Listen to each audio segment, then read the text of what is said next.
Summer of 2014. I was sitting alone in my truck in a parking garage at the police station. It's about 2 o'clock in the morning. I just got done working a 20-hour shift. Had to be back at work in 4 hours. There's really no sense for me to go back home. So I just kind of reclined the seat back and hoped to catch a little bit of rest. And as I sat there looking at the ceiling, I started to think, how did my life get to be the way it is right now? How was it that I found myself alone in a parking garage? You see, because a couple months prior, I told my wife that I wanted a divorce. Now, I told her this because I didn't know what it was that I wanted. See, I'd been searching for the answer. I'd been searching for the solution, for all the pain that I'd been feeling inside, for all the hurt that I was experiencing. And I couldn't find it. And so because I couldn't find it, I blamed her. She was the closest one to me. She was the one that knew me the most and knew me the best. So it had to be her fault. It had to be her fault that I couldn't feel anymore. It had to be her fault that I didn't connect with God anymore. It had to be her fault that I was having stress attacks at work. It had to be her fault that I had no money in my bank account. It had to be her fault that I didn't feel love. So I did what any logical man would do. I blamed somebody else. And I remember walking out that door feeling alone, feeling empty, feeling scared, and feeling like I'd made a mistake.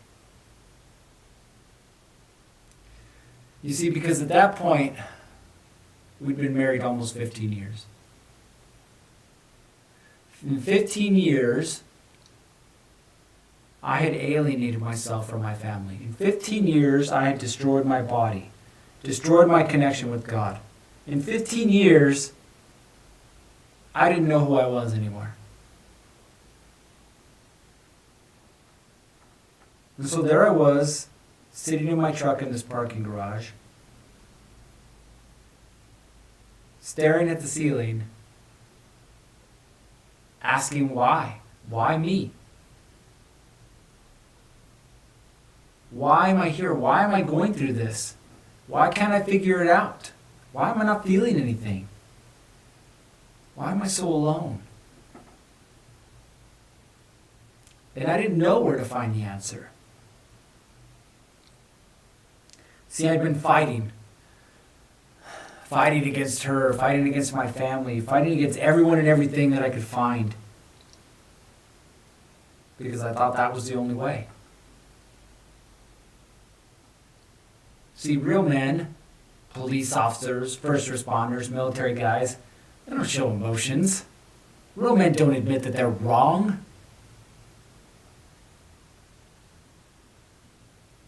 But the truth is that I wanted to feel those things. I wanted to feel emotions, feelings. I just didn't know how. And so, up until that point, I'd struggled to try and find purpose, struggled to try and find connection. But when I couldn't find it, I would sedate. Sedate with alcohol, sedate with porn, sedate with drugs, other women. Didn't matter. Didn't matter because I would literally rather do anything than have to deal with my current reality. So, there I was. There I was. At the bottom of the pit, in the dark, all alone. Like I literally told her, take my pension. I don't want it. Because money didn't even mean anything to me at that point. I was basically a transient. My friend had offered me his place to live, but I mostly just kind of slept in my truck. I'd shower at the police station, clean up, and then go back to work. And so I would just work and work and work and work and try and hide from the pain that I was hurting. But it just wouldn't go away. I couldn't figure out how to make it go away. Didn't matter what I did or what I tried. I do Spartan races and athletic events, marathons, nothing. Drink, nothing. Other women, nothing. Xbox, nothing. Hang out with the boys, nothing. Like, there was nothing. Nothing to fill this void. And as I'm sitting alone in that truck, there was a voice that came to me. And the voice was a real simple voice. It was a quiet voice. And the voice didn't speak to my mind, the voice spoke to my heart. And the voice simply said, what are you waiting for? And see, at first I was alarmed. I'm like, okay, something's wrong because I'm sitting here in my truck in a parking garage and there's somebody talking to me, but there is nobody around. And I started to freak out a little bit. And the voice repeated itself, are you ready now? And I realized that the voice was talking to me. And I realized that the reason that the voice was telling me this was because it was just reiterating what I had already known. That the path I was on was not the right path. That being alone is not what I was meant to be. Separated, divorced, not being able to see my kids, living out of my truck, like that's not what I was meant to be. And I knew that I had a path to follow. I knew it, but I was scared.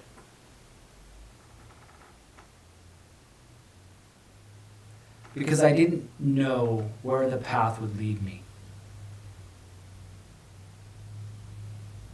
But as I sat there and contemplated what the voice had told me, I realized that the only way for me to get what I wanted out of life was to move, was to listen to this voice and actually start doing what I knew I needed to do.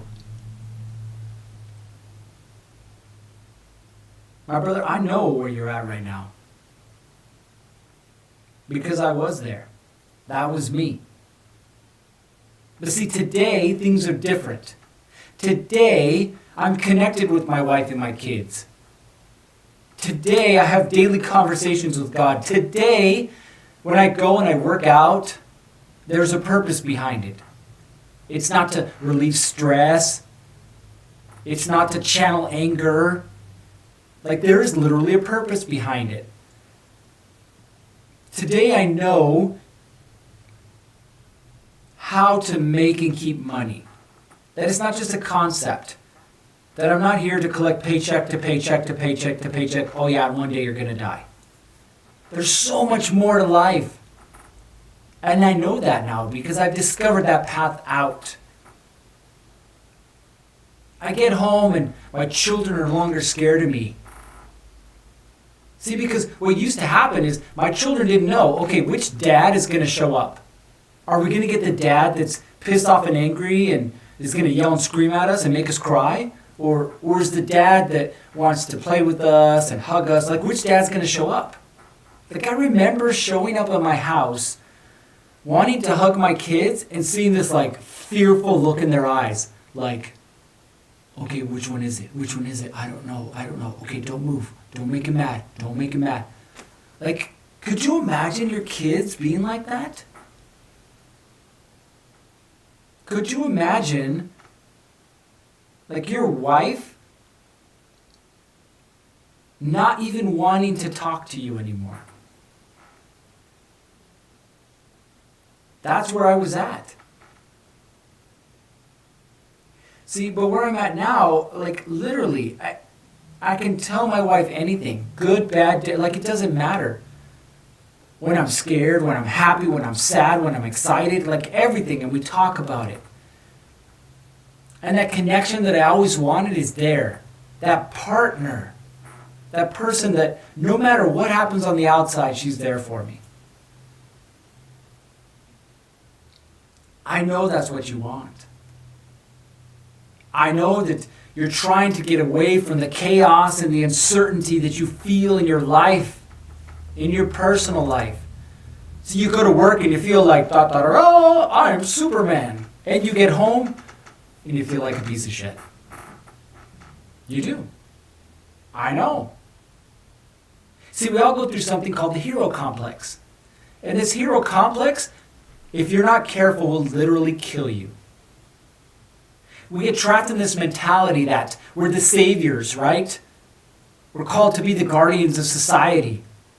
So we go to work and, oh, someone called 911, time to save the day from the robber or the thief or the rapist or the drug dealer, whoever it is. And, I did my job today. I am a hero. Thank you, kind police officer. Thank you for saving my life. I feel like a man.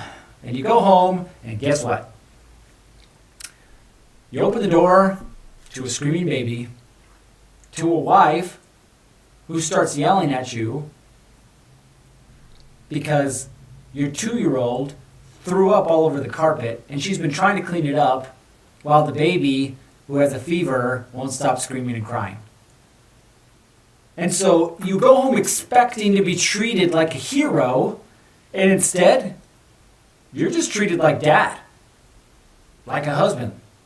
But there's nothing special about you. And so all of a sudden, that feeling that you had at work of being Superman, you don't feel anymore. And this happens over and over and over again until you start to realize or tell yourself that that's not what you want. And so because that's not what you want, you start to find other places that will give you what you want. Hey, I'm a police officer. You should give me a discount. Hey, I'm a police officer, random woman online. We should talk. Hey, I'm a cop. I'm going to play video games. Why? Because I'm the guy behind the gun. This is me. This is who I am. Hey, I'm going to go out drinking with my friends from work so we can talk about work and nothing else, because that's the only place that I feel strong and powerful. Like, I get it. That was me. That's the life I lived. I would rather sedate, I would rather run away than I would to confront my reality.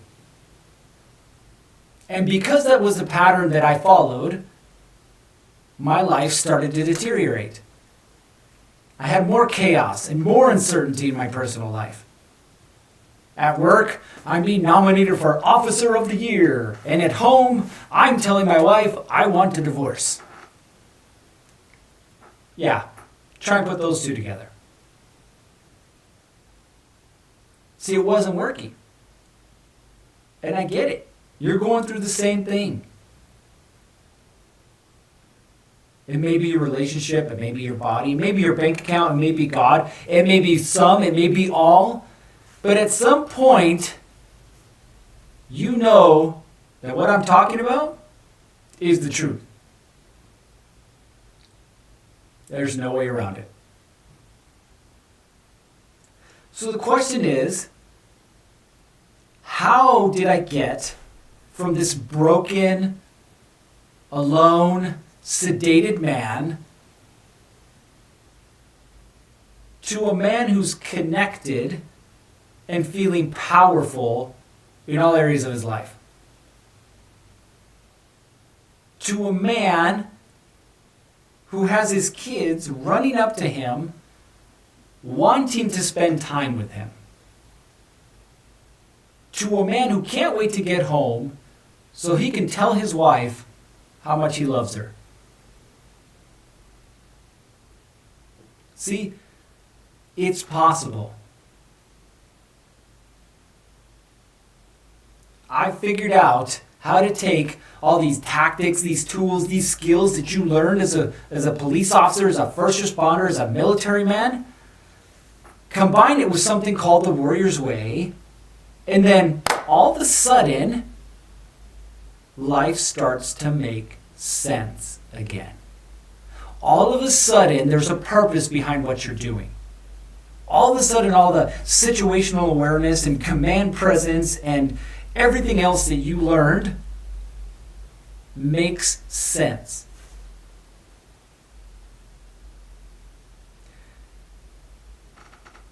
And that, my brothers, is why I am here. That is why we started this podcast. See, it wasn't to stroke your ego. It wasn't to tell you how cool you were. It wasn't to tell you, thank you for your service. Because you get too much of that already.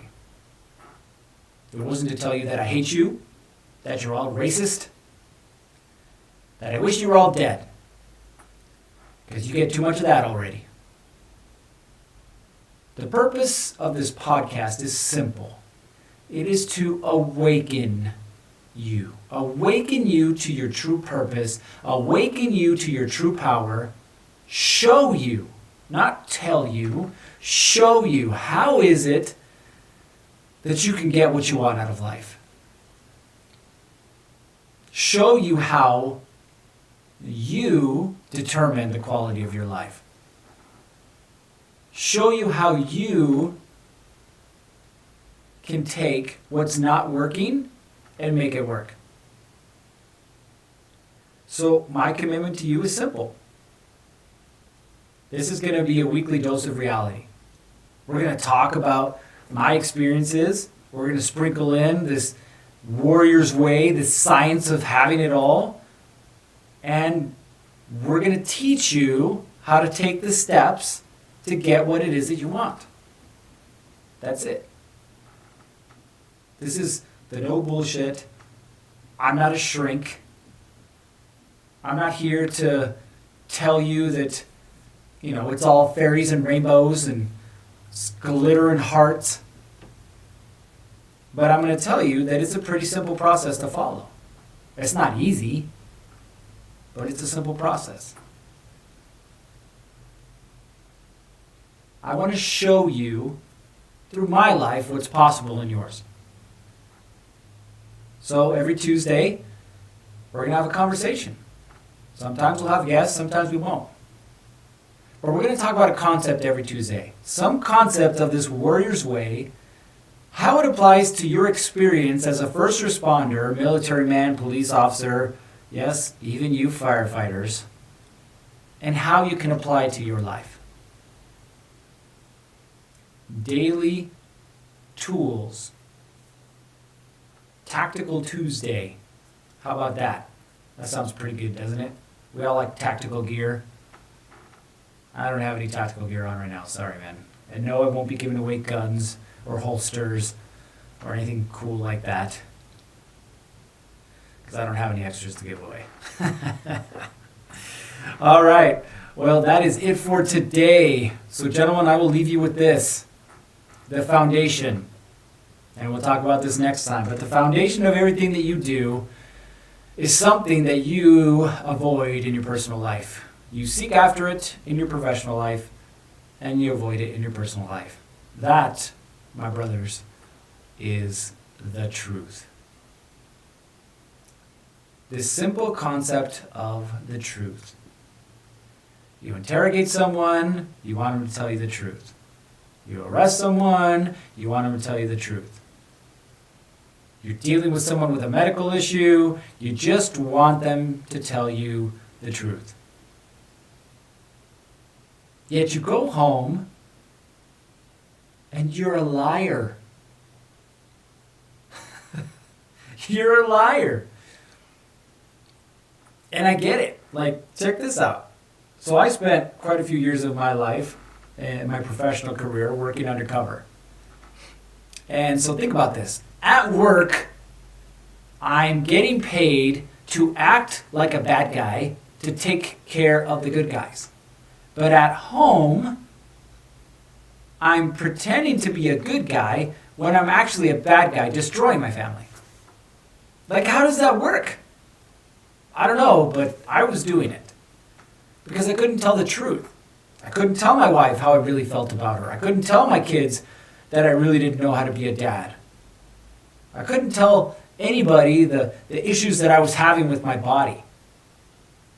Because I wanted to put on this tough exterior, right? Arms folded, chest out. There is nothing wrong with me. What is wrong with you? Because I couldn't tell the truth. So men, the foundation of everything that you do, the foundation of the quality of the life that you desire is predicated simply by your ability to tell the truth. Tell the damn truth. All right, gentlemen. That concludes today's episode.